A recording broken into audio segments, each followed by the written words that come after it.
This is Autoline Daily, the show dedicated to enthusiasts of the global automotive industry.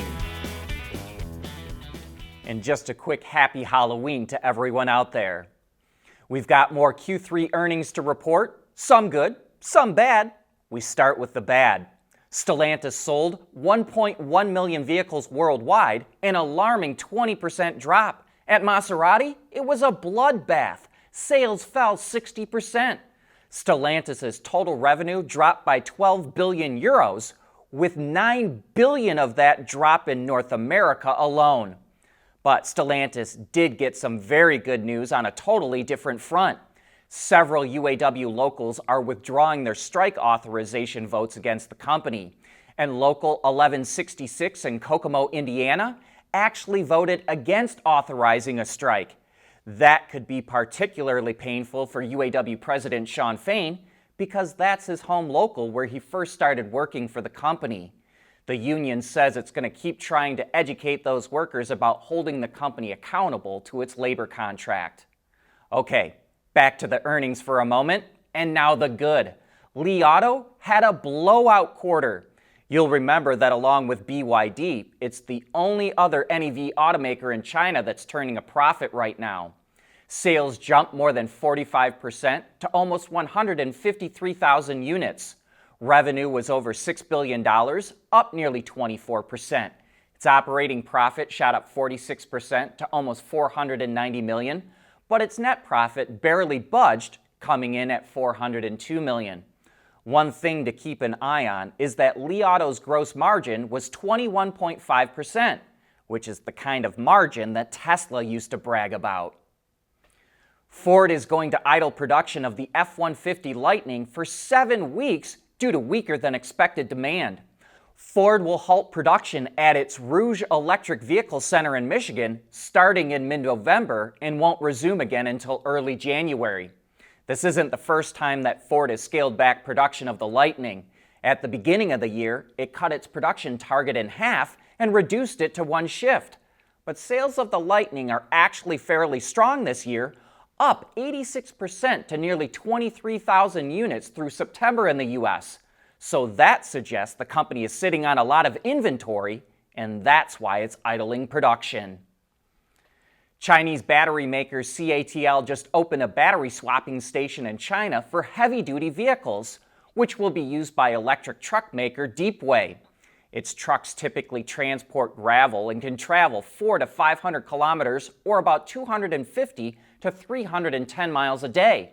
But with a full load, they have a range of 190 kilometers or 118 miles.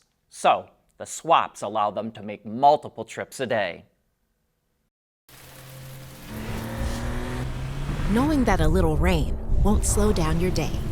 That's what really matters. Bridgestone Turanza Quiet Track tires. Confident control in wet conditions.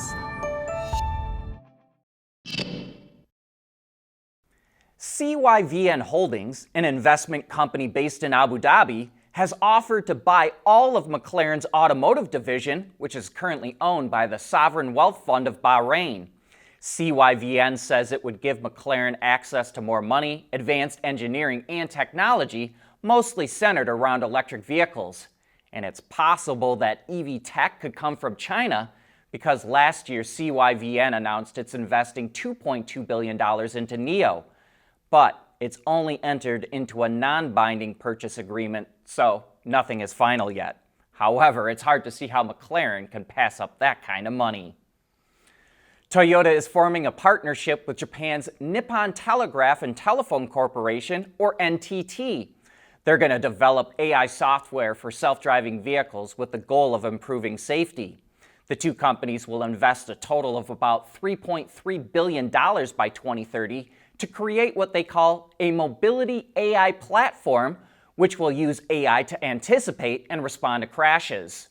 Toyota and NTT will make the technology available to other automakers and companies, as well as government and academic partners.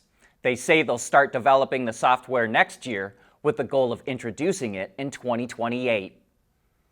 Hyundai is not giving up on fuel cell passenger vehicles and will launch an all-new model in the first half of next year. But it's going away from the styling of the Nexo and more towards the look of its new EVs with the Initium concept. And we bet the production version is not too far off this either, since its launch is just around the corner. Hyundai says it's made a number of updates to its fuel cell system and will offer up to 650 kilometers or just over 400 miles of range, as well as a 150 kilowatt or 200 horsepower electric motor and bidirectional charging capability. Bidirectional charging with a fuel cell vehicle is a little more interesting too, because you could use both the energy already in the battery pack plus generate more electricity with the fuel cell stack, so it offers a little more flexibility.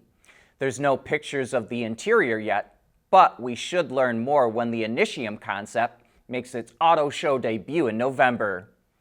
And speaking of the Hyundai Group and concepts, Kia teased a couple of models that it's going to show off at SEMA, and very fitting for SEMA, one looks like an off-road capable trucker SUV, but the other is more interesting to me because it also looks off-roady, but it has the same lighting signature as the PV van lineup that Kia revealed at CES this year.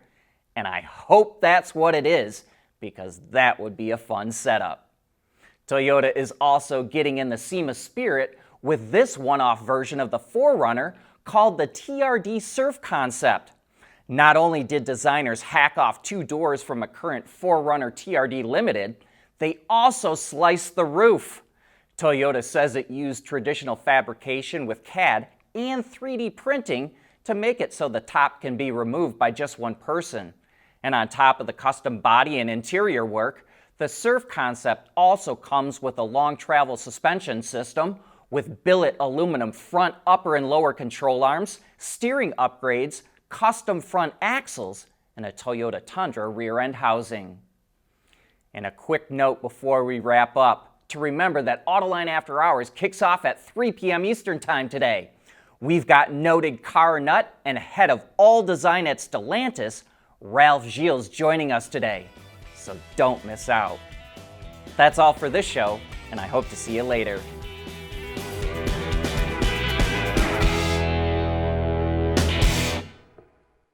Autoline Daily is brought to you by Bridgestone, solutions for your journey.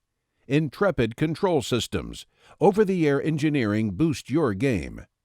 Teijin Automotive Technologies, the formula for better mobility. And by ZF.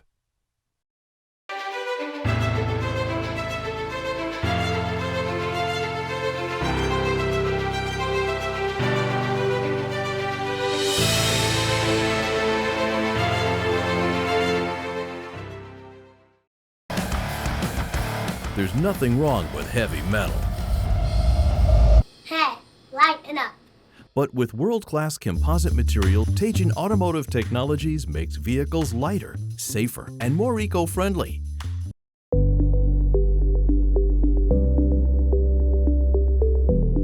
Developing today's vehicles, issues can happen in an instant. What good is knowing your problems without the data to solve them?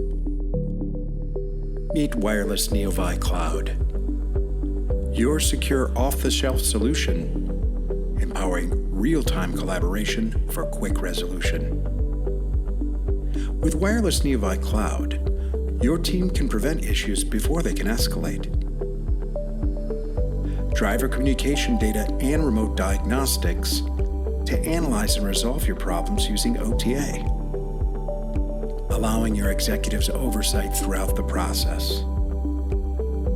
Wireless Neovi Cloud, your vehicle update solution in production and on the road. Intrepid Control Systems, driven by your data.